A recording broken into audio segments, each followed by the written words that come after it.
Bom dia, igreja. Tão bom. Eu não sei se sou eu. A presença do Espírito Santo tem sido tão palpável aqui. E não é algo que é só aqui. Eu, quando estava lá e ouvia sempre os cultos, nem sempre em direto, mas às vezes, mesmo depois de estar a ouvir os vídeos, e eu cheguei a mandar mensagem a dizer: senti a presença de Deus de forma tão palpável.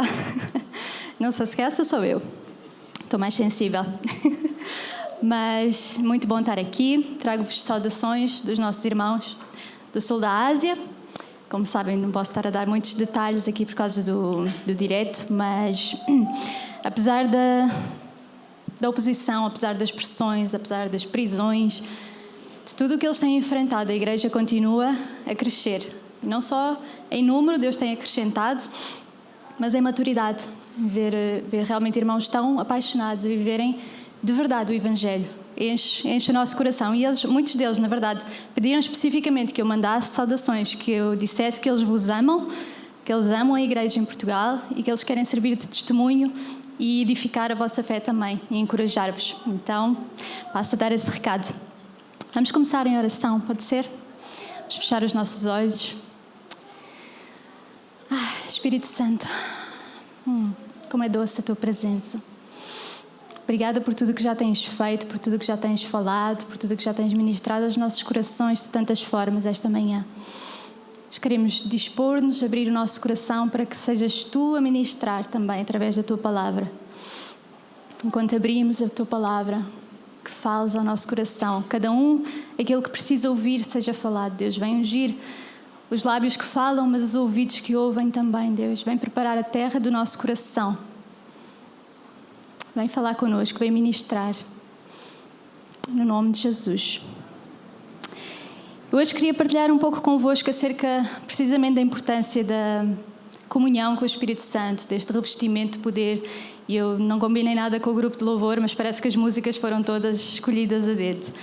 E, como vocês sabem, eu estou a viver nesse lugar e é menos fácil em algumas perspectivas. A parte espiritual é pesada, mesmo de forma prática. Há vários desafios. Não é o lugar mais difícil do mundo, há lugares mais difíceis, mas também há lugares mais fáceis. E estando a viver lá, tendo mudado para lá, eu comecei a perceber de forma mais intensa essa dependência da presença do Espírito Santo, essa constante conversa que eu preciso. Eu estou na rua, qualquer coisa que eu preciso fazer, eu constantemente percebo essa dependência da presença de Deus. E, na verdade, devia ser sempre assim. Não devia ser só quando precisamos. Nós, enquanto filhos, precisamos de caminhar constantemente, estar em constante comunicação com o nosso Deus. Nós temos esse presente que é o Espírito Santo e devemos fazer uso disso e investir nisso. Primeiro de tudo, porque é bíblico. Nós vemos que para a Igreja primitiva, quando a gente lê o livro de Atos, não era, mesmo o batismo do Espírito Santo não era considerado algo opcional, não era um extra, era algo essencial. Vamos abrir em Atos 19, ver um exemplo disso. Hoje vamos abrir muita palavra. Espero que esteja tudo... Obrigada. Obrigada, querida. Estejam todos prontos para abrir muito a Bíblia. E eu sou muito fiel à versão João Ferreira de Almeida. Eu acredito que é a mais próxima do original.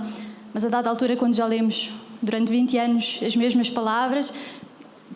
para mim é mais fácil encontrar às vezes traduções novas para não estar a passar ali, às vezes de forma decorada por cima de algumas palavras. Então eu vou estar a ler as passagens na nova versão transformadora. Atos 19, 2 diz assim: Paulo estava a visitar os irmãos em Éfeso, primeira vez que ele encontra um grupo de discípulos lá, e ele perguntou-lhes, Paulo: vocês receberam o Espírito Santo quando creram? Não, responderam eles, nem sequer ouvimos que existe o Espírito Santo. Então, que batismo vocês receberam? Perguntou ele. O batismo de João, responderam. Saltando para o versículo 6. Paulo impôs-lhes as mãos e o Espírito Santo veio sobre eles e falaram em línguas e profetizaram. Então vemos não só a importância, como era importante para a Igreja primitiva, era essencial. A primeira coisa que Paulo perguntou quando chegou a Éfeso: vocês são batizados no Espírito Santo? Vocês caminham com esse poder? Não, nem nunca ouvimos falar que existe Espírito Santo, era tudo novo. Nós somos muito privilegiados. Não só a importância de caminharmos nisso, mas também a importância desse revestimento de poder para fluirmos nos dons. Vemos que eles imediatamente começaram a falar em línguas, a profetizar. Passando ao versículo 11. Deus concedeu a Paulo o poder de realizar milagres extraordinários. Novamente, os dons. E Deus, não Paulo, fez os milagres. Deus, através de Paulo, Deus, através do Espírito Santo, usou as mãos de Paulo, que estavam disponíveis. Estou aqui, Senhor, faz o que quiseres comigo. E Deus fez milagres extraordinários. E para quê? Para que Paulo se orgulhasse, para que o nome de Paulo fosse exaltado, para que todos acreditassem que o Deus de Paulo existia. Não, o foco está em Cristo. Versículo 17. A notícia do ocorrido espalhou-se rapidamente por toda a cidade de Éfeso, tanto entre judeus como entre gregos, e veio sobre eles um temor reverente por causa dos milagres que estavam a acontecer. E o nome de quem? Do Senhor Jesus era engrandecido, e muitos dos que creram confessaram as suas obras pecaminosas. Então, o resultado precisa ser o nome de Jesus a ser magnificado, o nome de Jesus a ser conhecido, a autoridade dele a ser reconhecida. As pessoas que nunca ouviram falar deste Deus chegarem a dizer: ok, este Deus é real, Ele é forte, Ele é poderoso, Ele age no nosso meio, Ele existe.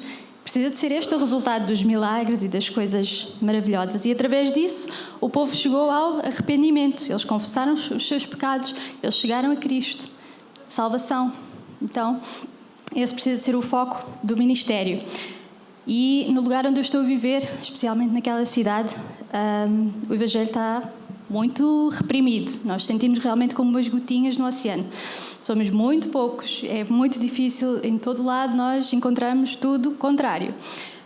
Mas eu já partilhei aqui da outra vez que eu acho que mais de 90% das salvações, mais de 90% das pessoas que chegam a Cristo é através de um irmão que vai orar. E Deus usa esse irmão para fazer milagres, para curar, para trazer libertação. Nós temos um casal que faz parte da nossa equipa agora, um casal de locais. Eles não eram crentes, eles acreditavam em vários deuses. E nós temos um evangelista na nossa equipa que faz várias viagens às aldeias, bastante longe, dentro de todo o estado. Ele visita as aldeias, ele prega o evangelho abertamente, coloca a sua vida em risco. Mas é o chamado que ele tem e ele faz isso de uma forma muito, muito apaixonada e muito alegre. E ele foi pregar nessa aldeia onde vivia esse casal e algumas pessoas aceitaram Jesus, mas esse casal disse: não, nós vamos continuar com a nossa religião, com a nossa tradição, não queremos nada com esse Jesus. Ele veio-se embora. No dia seguinte, a mulher, a esposa, ficou muito doente, dores terríveis, e ele pensou: aquele homem que veio aqui ontem falar de Jesus disse que ele tinha o poder para curar. Estou desesperada, eu não tenho como ir ao hospital. Ele impôs a mão na mulher e começou a orar, e orou no nome de Jesus. A meio da oração, a mulher arregala os olhos. O que é que aconteceu? Eu não estou a sentir nada. As dores desapareceram, eu estou completamente bem. Então, nesse momento, eles converteram-se. Entretanto, o nosso evangelista voltou a visitar a aldeia e eles vieram a aceitar Jesus e hoje fazem parte da nossa equipa há 3, 4 anos e têm continuado a caminhar com Cristo. Mas não é acerca de nós, não é para nos validar a nós, não é para validar aquele evangelista que foi lá, não é? É para atrair a Jesus. E Deus usa essas formas também, sobretudo quando não temos outras formas de pregar, é mais difícil. E, na verdade, algo que eu também já partilhei aqui, muitas vezes temos visto alguns extremismos, alguns erros, mau uso dos dons. E, como vocês sabem, há alguns anos atrás eu era bastante, não vou dizer resistente, eu sempre deixei a porta um bocadinho aberta, mas eu era demasiado cautelosa com algumas coisas. Muito julgadora, aquilo não está na Bíblia, nunca vi aquilo. Não sei se acredito, eu era muito, muito crítica.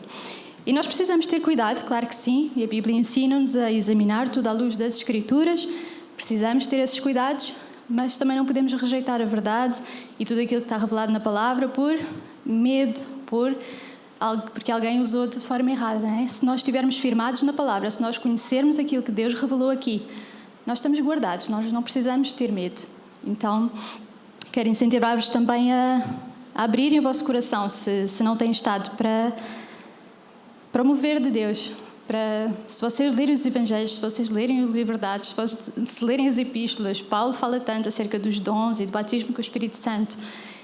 Procurem saber, não só estar naquele lugar de isto é um bocado estranho, porque às vezes é um bocado estranho, mas estarem com o coração aberto, porque Quem perde somos nós, né? Nós podemos estar num lugar mais profundo, num lugar de mais intimidade, de conhecer mais Deus, de conhecer novas facetas do caráter de Deus, de estar mais perdidos na presença dele, né? E por medo nós rejeitamos certas coisas.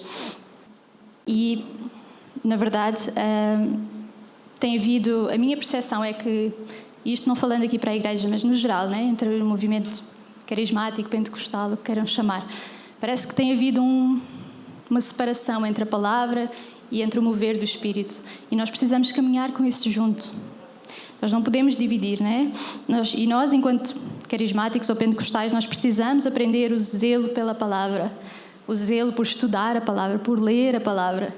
Não é algo religioso. Nós precisamos dedicar mais tempo. Nós damos tantas desculpas. Eu não gosto de ler. Nós temos tantos recursos aqui no Ocidente. Nós lá, no lugar onde estou a viver, quando há uma escola bíblica de 10 dias, toda a gente quer ir. E eles ficam desesperados se não conseguirem entrar, porque eles querem aprender a Bíblia e não têm como, não há recursos na língua deles. Nós abrimos o nosso telemóvel, o nosso computador, nós temos a Bíblia no original, nós conseguimos pesquisar os contextos, nós conseguimos ter acesso a tanta informação. Nós precisamos dedicar tempo a isso e deixar as nossas desculpas. Se não gostam de ler, ouçam, há a Bíblia em áudio. Há tantas opções aqui. E eu acredito que Deus nos vai pedir contas daquilo que nós também temos tido. Nós temos tido acesso a muita coisa. E se nós estamos a desprezar isso, Deus também, né? Alguém que não tem acesso ou que não sabe sequer ler, Deus não vai pedir que tu devias saber a Bíblia de uma ponta à outra. Mas se nós temos acesso, nós temos recursos, nós temos capacidades, nós estudamos, nós precisamos fazer o mesmo pela palavra de Deus, né? E não é acerca de comentários, de pregações, é a palavra. Nós precisamos dedicar tempo à palavra. Claro que há recursos que nos ajudam, não é? Mas o essencial é mantermos-nos aqui. E que revelação a gente encontra na palavra de Deus, não é? A revelação do caráter de Deus. Todos os nossos limites, toda a nossa segurança está aqui. Se nós recebemos uma profecia, se nós recebemos uma palavra, nós vamos testar através da palavra de Deus. Será que isto está alinhado com o caráter de Deus? Será que isto está de acordo com os princípios que Deus revelou, não é? Toda a nossa segurança está aqui. Se nós conhecemos a palavra, nós não vamos ser enganados, não precisamos ter medo disso. E muitas vezes nos nossos meios nós deixamos-nos levar muito pelas emoções e eu acredito que, mais uma vez, precisa caminhar em conjunto. Não é só acerca, como o pastor falava, de um conhecimento intelectual, mas também não é só acerca das emoções, não é? E muitas vezes a gente deixa-se levar... porque eu sinto paz. A gente conta aqui os nossos jovenzinhos apaixonados. Claro que eles sentem paz e está com a pessoa com quem eles gostam, não é? Nós não podemos ser guiados só por isso, mas precisa caminhar junto, não é? Não pode haver essa separação. E é a palavra que nos diz que nós podemos, todos nós, caminhar nesse poder, nesse revestimento de Deus. Vamos abrir em Atos 2 agora. Vamos abrir muito em Atos hoje.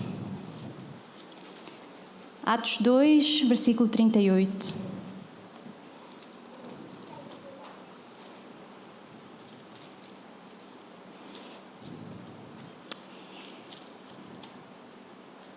Diz assim, Pedro, agora é Pedro que está a falar aos irmãos judeus. Vocês devem arrepender-se, Pedro respondeu, vocês devem arrepender-se para o perdão dos vossos pecados e cada um deve ser batizado no nome de Jesus Cristo. Então receberão a dádiva do Espírito Santo. Esta promessa é para quem? Para vocês, para os vossos filhos, para os que estão longe, isto é, para todos os que forem chamados pelo nome do Senhor nosso Deus. Saltando para o capítulo 10, passando as páginas ou fazendo o scroll. 10, 45.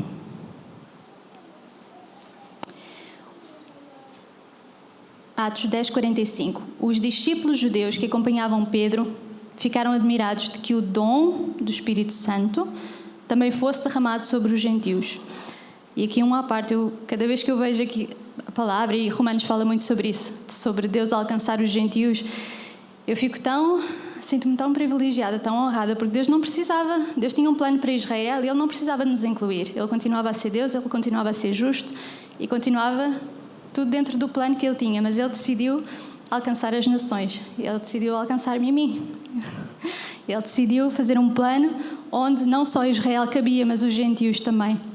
E os nossos irmãos sofreram bastante para entender isto e Eu tenho compaixão deles porque é muito fora da caixa.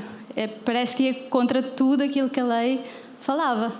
Então foi difícil para eles e daí Atos também falar tanto sobre isso. Ele derramou sobre nós, mas não só sobre nós, sobre os gentios também.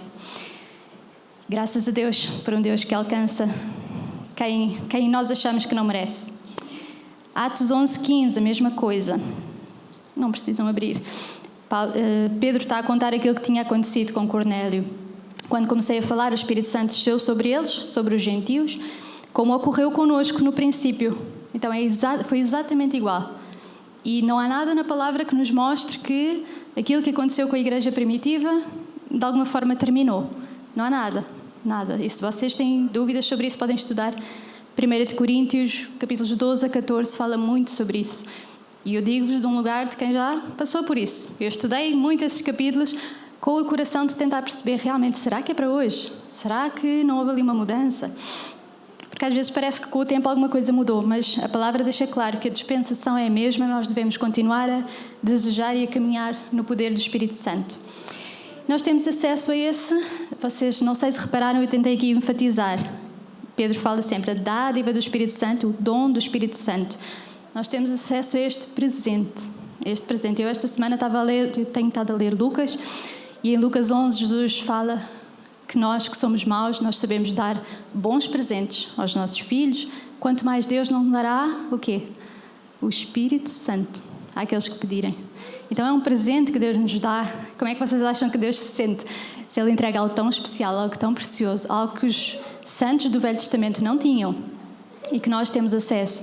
Ele entrega-nos isso e nós não abrimos o presente porque temos medo, ou porque pode ser estranho, ou porque não temos a certeza se é para nós. Enfim, nós não só temos acesso a este enorme presente, a esta incrível bênção que é a presença do Espírito Santo em nós, de uma forma que antigamente não tínhamos na Velha Aliança, mas nós não só temos acesso, mas nós precisamos, nós dependemos da presença do Espírito Santo, não só para ministrar. O que é ministrar? Servir o corpo, servir naquilo que Deus nos tem chamado. Não só para isso, mas para o dia-a-dia. Eu tenho percebido, e eu tenho me arrependido muito, né? Porque às vezes nós vivemos tão distraídos. Mas eu tenho percebido como é importante para o meu dia-a-dia, para gerir o meu dia-a-dia, como eu preciso de estar constantemente conectada com o Espírito Santo e ouvir a direção dele em tudo. Vamos explorar um exemplo disso em Atos 16 agora. Atos 16. Vamos começar no versículo 6. Agora temos Paulo e Silas, eles andavam nas suas viagens missionárias, e diz assim no versículo 6: Em seguida, Paulo e Silas viajaram pela região da Frígia e da Galácia, pois o Espírito Santo os impediu de pregar a palavra na província da Ásia. E eu não sei vocês, eu às vezes tenho umas discussões com Deus quando estou a ler a palavra, ou quando estou a orar, ou quando acontece alguma coisa na minha vida. Graças a Deus Ele é muito paciente comigo. Mas às vezes eu lia isto assim, como assim o Espírito Santo, a palavra aqui, o original, o impediu, é exatamente isto, proibiu. O Espírito Santo proibiu que eles fossem pregar. Jesus, eles precisavam de ti, temos aqui 2 homens que estavam dispostos a ir pregar lá e tu não deixaste ir. Não parece uma coisa muito lógica, mas eles foram obedientes. Versículo 7. Então, chegando à fronteira da Mísia, tentaram ir para o norte, em direção à Bitínia, mas o Espírito de Jesus não permitiu. E assim seguiram viagem pela Mísia até ao porto de Troade. Mais uma vez, eles tiveram um não para aquele lugar, mas eles não tiveram direção clara para onde é que deviam ir. Então eles tentaram ir para outro lugar e mais uma vez, não é para vocês. E se vocês estão preocupados como eu já estive, esses lugares foram alcançados. Atos 18, 23, o mesmo Paulo acabou por ir lá. E em 1 de Pedro também vemos que uma igreja foi estabelecida naquela área. Mas eles não questionaram, eles não tinham uma direção, tentaram outro lugar, não é por aqui, vamos continuar a viagem. Finalmente, versículo 9. Naquela noite, Paulo teve uma visão, na qual um homem da Macedónia, em pé, lhes suplicava: vem para a Macedónia e ajuda-nos. Eles tiveram finalmente a direção que eles esperavam. E o que é que eles fizeram? De imediato decidiram partir. E aqui não fica claro se foi à noite logo, se foi na manhã seguinte, mas definitivamente foi rápido. Eles tiveram a direção e foram. Não questionaram e muitas vezes A gente questiona se foi só um sonho aleatório, foi só uma coisa sem significado. Não sei se Deus está mesmo a chamar. Não tenho a certeza. Se calhar foi só uma coincidência, se calhar foi só uma coisa da minha imaginação. Eles não questionaram. Eles tiveram uma possível direção que eles podiam questionar e seguiram, obedeceram. E muitas vezes são coisas muito suaves, são coisas que quase não percebemos, não é? Que foi uma visão ou um sonho, não fica bem claro, mas às vezes são aquelas imagens ou uma ideia que aparece na nossa mente, não é? E nós questionamos muito. E eu tenho crescido muito na questão de palavras de conhecimento, tenho percebido que Deus me quer usar nessa área. E uma das formas que Deus usa bastante, que fala comigo bastante, são imagens que vêm à minha mente. E eu, durante muito tempo, eu ignorava. Porque isto não tem nada a ver, o que é que veio aqui à minha cabeça? Mas às vezes, uma reunião de oração e vem outra pessoa e partilha exatamente aquilo que eu tinha visto. Ok, então não é só uma coincidência, há aqui algo mais. Eu tenho procurado investir e estar mais atento e pedir mais direção ao Espírito Santo. Deus, se és tu que estás a falar, mostra-me de forma mais clara o que é para partilhar. Houve um exemplo, lá no lugar onde nós estamos, nós recebemos uma equipa da Jocum e antes deles irem embora nós fizemos uma reunião de oração para orar por eles, ministrar. E enquanto estávamos a orar por uma das moças, eu tive uma imagem de umas luzes de Natal. E eu só senti de lhe dizer que seria algo bom. E eu, mais uma vez, a discutir com Deus, né? Deus, como assim? Estão aqui pessoas a partilhar palavras incríveis sobre o futuro deles como missionários e eu vou dizer que o Natal é bom. Não parece muito, muito encorajador ou muito especial. Mas continuo a orar, Deus, se quiseres revelar mais alguma coisa, mas se não, tudo bem, eu vou partilhar. E eu partilhei com a moça exatamente isso. Olha, não me faz sentido nenhum, mas o que eu vi foi isto, o que eu senti foi isto. No momento que eu comecei a falar, os olhos dela encheram-se de lágrimas. Eu, ok, parece que faz sentido para ela. E felizmente ela veio-me dar feedback, nem sempre temos, mas no final ela veio falar comigo e explicar que ela é dos Estados Unidos e recentemente os pais divorciaram-se. Então eles tinham dado nesses dias e nessas semanas, como é tudo muito longe, a verem como fazer as viagens, como gerir as coisas com antecedência, para ver como iam passar o Natal. E era algo que estava a pesar muito, muito, muito no coração dela, porque iam ter o primeiro Natal separados. Então, na verdade, fazia sentido ela ter esse descanso de não te preocupes, o Natal vai ser bom. Então, para mim não fazia sentido, mas para ela fazia. Então, precisamos de ser obedientes, confiar na direção dele, estar atentos, às vezes, parece aquele impulso, não é? Mas quando é o Espírito Santo, quando nós somos guiados pelo Espírito Santo, aquele vira aqui à direita, segue por ali, para com esta pessoa, para aqui para orar. São coisas tão simples, mas que podem fazer tanta diferença. E lá naquela cidade nós não temos, o evangelismo está um bocadinho limitado. Um bocadinho não, está bastante limitado. Nós podemos levar uma caixa de som para o meio da rua e pregar, mas no dia a seguir nós não estamos lá. E o coração da equipa é pagar o preço que for a pagar, mas na verdade temos sentido que é tempo de ter um trabalho um bocadinho mais continuidade. Então uma estratégia que Deus nos deu foi aquilo que nós chamamos as caças ao tesouro. Nós juntamos para orar, pedimos pistas ao Espírito Santo. Onde é que nós devemos ir? Com quem é que nós devemos falar? E mais uma vez, era algo que há 5 anos atrás eu não sei, nunca vi isso na Bíblia. Mas tem sido uma estratégia que Deus tem usado de forma tão clara e tem-nos dado tanta proteção. E nós tivemos, inclusive, uma pessoa que veio à igreja. E aqui pode não ser muito significativo, mas uma pessoa lá, aleatória, que nós encontramos na rua, decidir vir à igreja, é surreal. Então foi realmente tem sido muito importante. E nós corremos sempre o risco de encontrar, claro, um religioso fanático que nos denuncia, mas nós também, lá está, estamos dispostos a pagar esse preço, se for o caso disso, e Deus tem dado proteção, porque acreditamos que é para continuar, e no dia que não tivermos também está tudo ok. Mas nós temos feito isso muito em equipa, mas eu às quintas-feiras acabo por fazer isso também sozinha, porque eu tenho um intervalo, tenho uma aula de manhãzinha muito cedo, e depois tenho um intervalo grande num lugar onde eu gosto de ir caminhar e de orar e eventualmente abordar alguém, e depois tenho uma aula depois disso. Então às quintas-feiras eu tenho esse período e eu decidi fazer o mesmo, não é? Vou orando, vou pedindo direção a Deus e ver o que fazer. E houve uma quarta-feira à noite que eu nem sequer estava a orar sobre isso, estava a preparar-me para ir dormir, e eu tive, mais uma vez, assim, uma imagem aleatória que veio à minha mente. Eu vi aquelas pinturas típicas deles, vi o azul à volta, vi especificamente, mas só uma parte muito pequena. E eu senti que era algo que eu ia encontrar no dia seguinte. E eu fui para lá decidida. Terminei a minha primeira aula e fui para lá, para aquele lugar, decidida a encontrar aquela pintura. E E eu gosto de andar, mas eu andei a olhar para aqueles murais, olhar para as pinturas todas e tentar encontrar, e eu não via em lado nenhum aquilo que eu acreditava que Deus me tinha mostrado. Então estava na hora da segunda aula, eu sentei-me um bocadinho frustrada, assim, Deus, eu acho que tu falaste, mas se calhar é para outro dia, se calhar não era para mim, se calhar é só para orar, não sei. Dá-me alguma direção, senão eu vou regressar para ir para a aula. E eu só senti aquele impulso, continua a caminhar um pouquinho mais para a esquerda. E eu, ok, vou perder a minha aula, mandei mensagem à minha professora e segui caminho. E poucos metros à frente, quando eu faço a curva, eu vejo aquela imagem, exatamente aquilo que eu tinha visto, numa das pinturas, aqueles deuses que eles têm lá pintados. Agora temos um outro desafio. Eu sabia que era para eu estar ali, mas para fazer o quê? Então, às vezes é de forma muito natural. Vamos abordar. Estava um artista de rua, fui lá, abordei, conversei sobre as pinturas. A dada altura veio... Eles têm horários específicos das ofrendas. Veio a hora da ofrenda, ele foi lá oferecer comida a Deus, de forma muito simpática, ofereceu-me comida também para que eu pudesse fazer a ofrenda. E eu tive a oportunidade de explicar. Não, eu só sirvo Jesus. E, entretanto, veio um outro homem, ouviu a conversa, ficou curioso. No final, quis falar comigo, explicar como ele odiava os missionários, como eles estavam a destruir o país.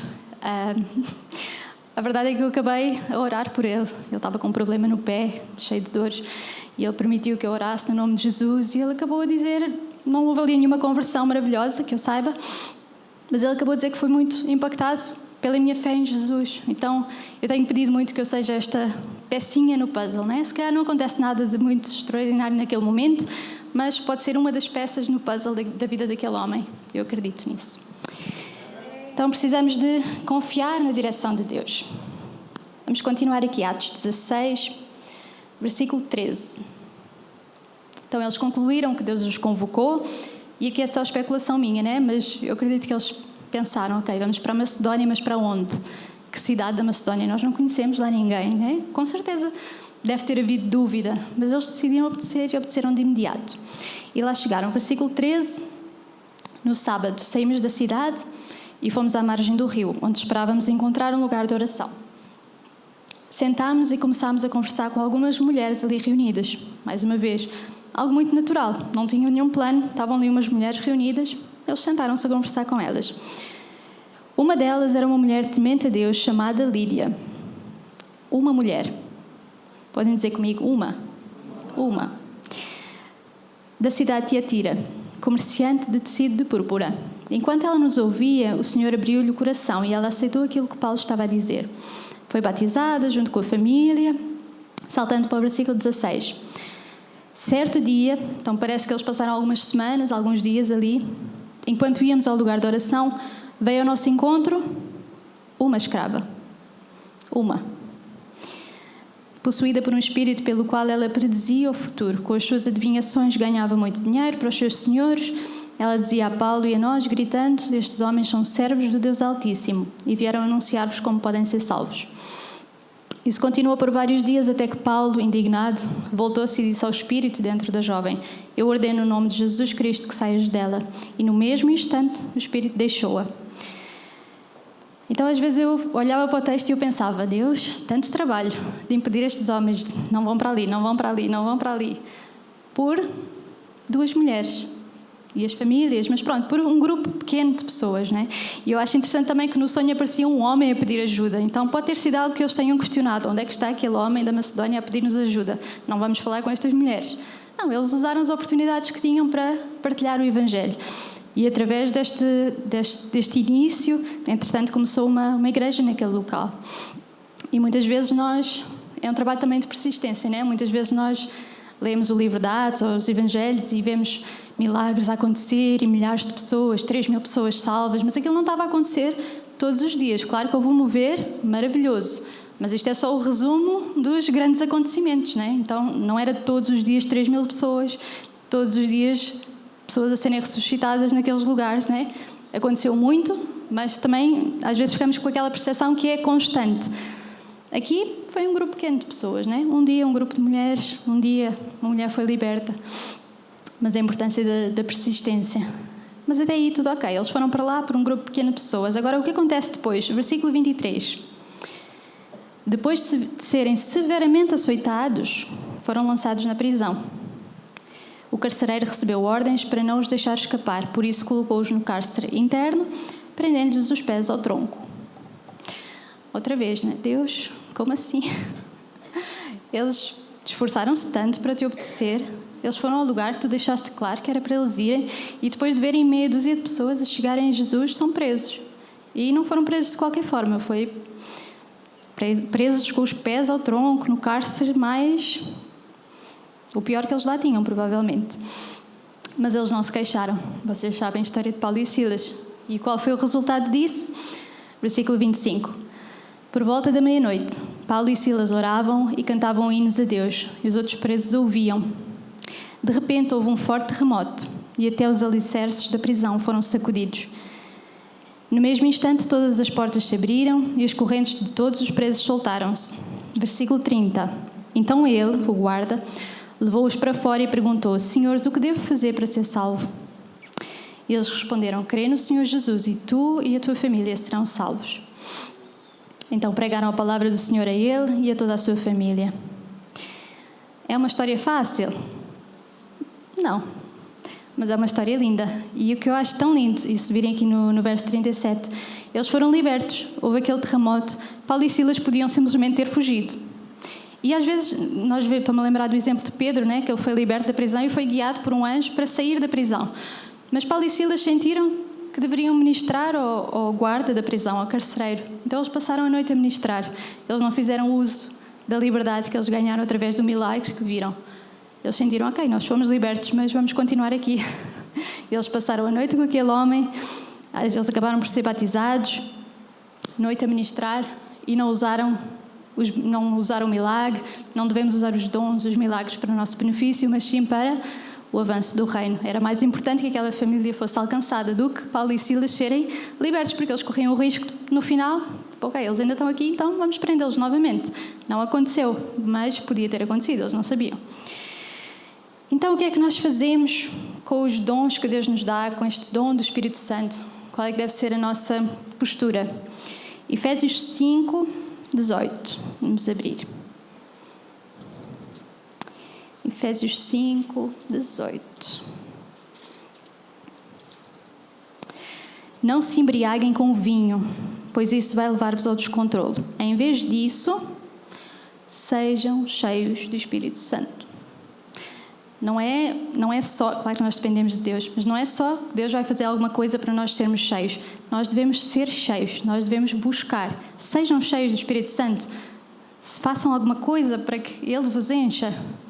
É nossa responsabilidade, é um presente, mas é uma responsabilidade manter o fogo aceso, manter a comunhão com o Espírito Santo. Uma das formas, já vimos hoje, pela palavra. E muitas vezes a gente acha que é religioso, que é uma seca estar a ler, mas a palavra é viva e é a palavra que nos transforma. E é a palavra que nos mostra quem Deus é.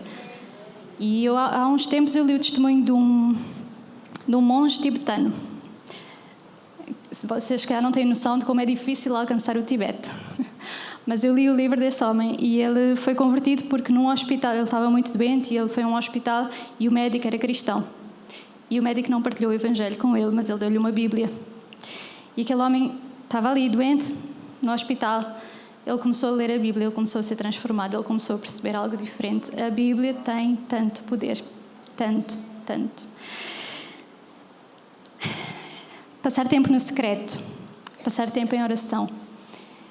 E nós, aqui e no Ocidente em geral, nós estamos tão ocupados com os nossos trabalhos, com as nossas... Às vezes são coisas boas, mas se nós não temos 5 minutos, ou melhor, se nós só temos 5 ou 10 minutos para passar com Deus, das duas uma, ou nós estamos com as prioridades erradas, ou nós estamos muito mais ocupados do que aquilo que Deus quer que nós estejamos. E eu não falo isto para vos condenar, eu sei perfeitamente o que é trabalhar 40 horas por semana, mais sábados, mais atividades de igreja, mais família, mais casa, mais cozinhar, mais tanta coisa, tantas ocupações que a gente tem aqui. Mas precisa de ser a nossa prioridade. Precisamos de encontrar uma forma. Se precisarmos de mudar de vida, que seja. Ele é a nossa prioridade. Ele é aquilo que mais importa, completamente, como cantávamos hoje de manhã. Nada mais importa, só precisamos de Ti. Isso precisa ser real, né? Não só canções bonitas que nos fazem ficar emocionados. E outras práticas, jejum, também é uma prática que parece estar muito esquecida, muito considerada religiosa, mas aproxima-nos tanto de Deus. E Jesus disse-nos, enquanto estamos à espera do amado, enquanto Ele não voltou, jejuem. Mostrar esse desejo, essa intensidade de Deus, mais do que comida, mais do que aquilo que me sacia, eu quero-te a ti. Então termos uma vida contínua de oração e de jejum.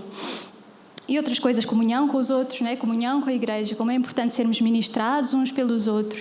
E tudo isso precisa de ser contínuo. Quer estejamos aqui há 20 dias, quer estejamos aqui há 20 anos. É uma jornada que nós temos que fazer, trilhar continuamente, todos os dias. E muitas vezes a gente espiritualiza muito, mas é um treino como outro qualquer. Quando a gente começa a ir ao ginásio, quando a gente começa a correr, chega a casa com os músculos todos doridos. Mas à medida que nós persistimos continuamente, dada altura estão a haver transformações nas nossas células, no nosso corpo, que nós nem damos conta. Mas quando precisamos de correr para apanhar o comboio, quando precisamos usar a força, nós percebemos, algo mudou no meu corpo, porque eu persisti em fazer aquilo. Eu não estava a ver um resultado imediato, mas agora eu mudei. Então precisamos de persistir nessas práticas também. No lugar onde eu estou a viver, eles têm uma prática muito conhecida. Eles fazem a cremação dos mortos e lançam as cinzas àquele rio especificamente, porque acreditam que assim têm um acesso direto à vida eterna. E o fogo que eles usam para queimar os mortos é um fogo que arde continuamente. E eles têm muito orgulho nisso. Eles dizem que há centenas de anos que é aquela mesma chama que dia e noite arde. E é muito importante para eles. E eu só me lembro, cada vez que eu ouço essa história, eu só me lembro da passagem de Levítico 6, que nos diz que o fogo do altar será mantido aceso e nunca se deverá apagar. E essa precisa ser a nossa postura. Manter continuamente o fogo no altar do nosso coração. Porque é que vocês acham que há passagens como 1 Tessalonicenses 5,19 ou Efésios 4,30, se quiserem registar, que nos dizem: não apaguem o Espírito, não extingam o Espírito, ou não entristeçam o Espírito Santo de Deus? Porquê é que Deus nos diz isto? Porque há o risco de acontecer, há o risco de nós fazermos isso. Com escolhas erradas, com o que seja, nós conseguimos apagar, nós conseguimos extinguir a chama. Ele está disponível, mas nós precisamos de manter e de buscar esse lugar. Nós podemos ignorar o Espírito Santo, nós podemos tomar a direção quando é para Ele, ser Ele a dirigir. Nós podemos escandalizar, ofender a presença de Deus. Então faz parte daquilo que nós devemos ter cuidado para não apagar o Espírito, para não deixar triste o Espírito. Eu acho esta passagem tão linda porque fala da sensibilidade da presença de Deus. Ele fica triste. Ele pode ficar triste e ir-se embora, né? Não no sentido em que nós deixamos de ter Jesus no coração, mas não ter aquela presença constante, não ter aquela comunhão. Nós podemos entristecer o Espírito Santo de Deus. Como? Quando nós deixamos de investir na comunhão com Ele, como estávamos a falar, distrações, às vezes coisas boas, às vezes atividades na igreja, às vezes a família, são coisas ótimas, mas a nossa prioridade precisa ser a nossa comunhão com Deus, o nosso tempo no secreto com Ele. Falta de interesse, outros amores, como cantávamos hoje. Queima os outros amores, queima tudo aquilo que é um desejo concorrente, tudo que é um amor concorrente no meu coração. Nada pode estar no nível do amor que nós temos por Deus. Por mais que haja coisas tão preciosas como as nossas famílias, os nossos amigos, tantas coisas boas, mas nada pode estar no mesmo patamar. Outras coisas, pecado. E muitas vezes a gente acha que eu não ando na prostituição, eu não sou pecadora. Mas há coisas que não são visíveis, né? Quem diz isso? Outras coisas que são visíveis, né? Eu não minto, eu sou uma pessoa boa. Mas quando a gente começa a deixar Deus sondar o nosso coração, se nós vemos orgulho, será que nós vemos sentimento de superioridade? Será que nós vemos julgamento, amargura, mágoa? Amar o dinheiro, e muitas vezes amar o dinheiro não é só aquela avareza, mas amar a estabilidade financeira, mesmo quando não temos muito, às vezes somos super agarrados àquilo que nós temos e não queremos largar. Falta de generosidade. E eu não estou a falar de vocês, eu espero que vocês sejam mais maduros do que eu, mas eu estou a falar de coisas que eu já encontrei no meu coração.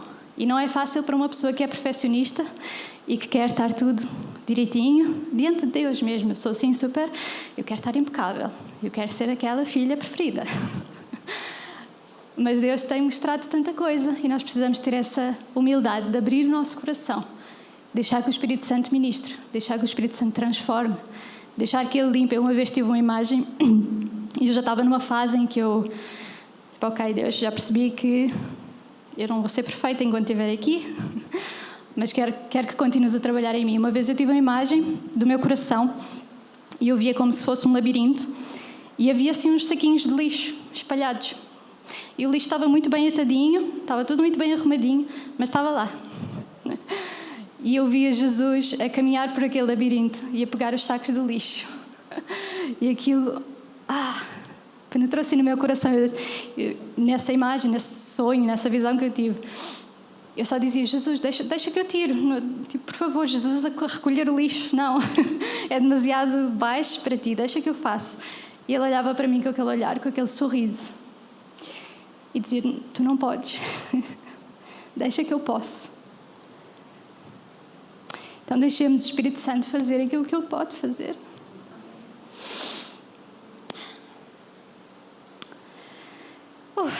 Para que sejamos transformados à imagem de Jesus. Amém? E, irmãos, Deus tem falado muito comigo acerca da iminência da vinda de Jesus. E eu sei que é um assunto que pode ser polémico, que depende da visão escatológica de cada um. Mas é aquilo que Deus me tem falado. Não estou a impor nada, mas a verdade é que a noiva precisa estar, seja quando for que Ele venha, a noiva precisa estar pronta a ansiar pela presença dele. E arrumadinha, né? Como é que a noiva vem?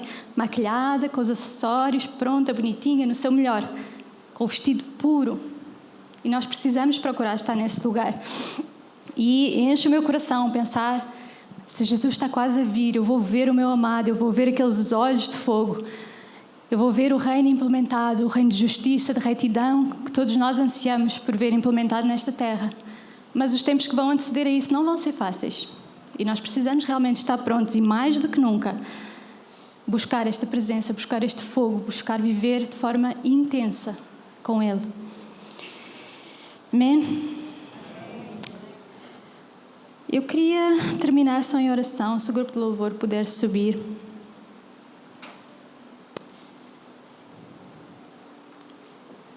Vamos fechar os nossos olhos.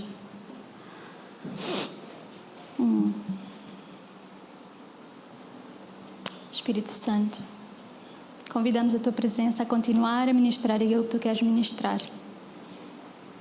Damos-te liberdade, Senhor. Damos-te liberdade. Se sentes Deus a chamar a Tua atenção para alguma coisa, dá-lhe atenção. Para este tempo, esquece todas as distrações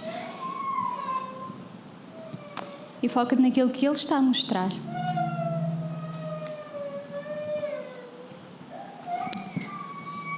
Oh Deus, não é acerca de formato. Não queremos ter uma postura religiosa, de que é o fim do culto e vamos pedir oração, mas queremos realmente que o Teu Espírito se mova, como Tu tens movido de tantas formas diferentes, seja através de palavras, seja através de partilhas, seja através do louvor. Tudo aquilo que temos feito aqui, Deus. Queremos realmente esquecer o tempo, esquecer as coisas que temos para fazer depois de sair daqui, esquecer o que é que os outros vão pensar de nós, mas queremos realmente dedicar este tempo a Ti e permitir que o Teu Espírito Santo venha penetrar naqueles lugares que não têm entrado. Abrimos os nossos corações e dispomos-nos para que Tu venhas mexer onde Tu queres mexer. Damos-te liberdade, Senhor.